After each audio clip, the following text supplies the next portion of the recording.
In occasione dei festeggiamenti per i 30 anni di attività del Collegio del Mondo Unito dell'Adriatico, la Regione, rappresentata dall'assessore alle finanze e alla programmazione Indira Fabbro, ha assicurato la continuità nell'impegno a sostenere le attività di questa istituzione internazionale entrata nella vita del Friuli Venezia Giulia.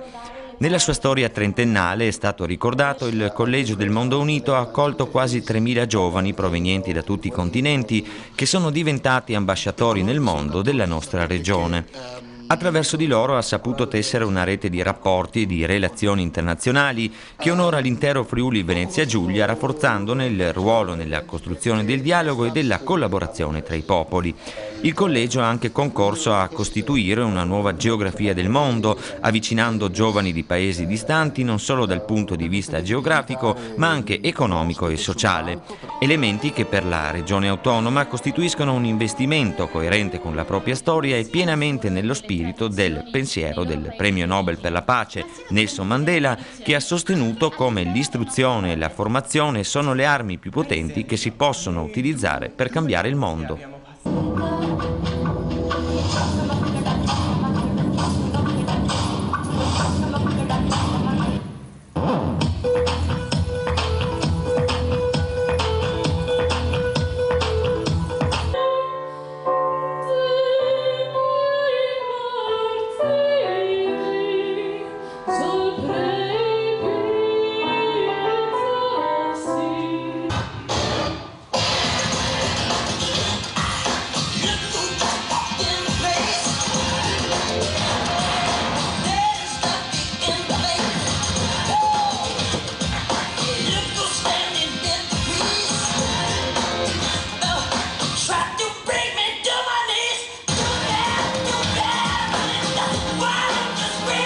حقيقتنا عذراء لقد كذبنا حين قلنا نحن استثناء.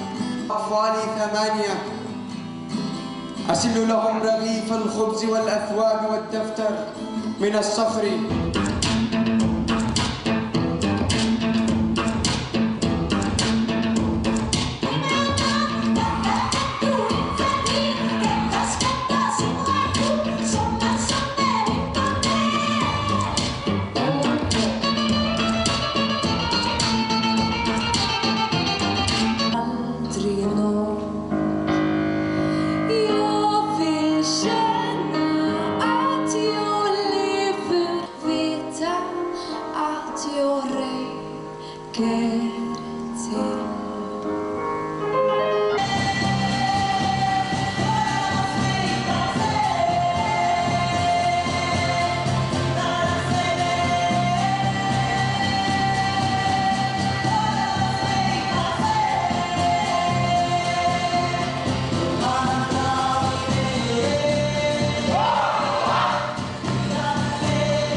Tú me presentas Luna Valverde junto a Pizarro, un nuevo Dios, me das un libro que llamas Biblia, con el que dices habla tu Dios.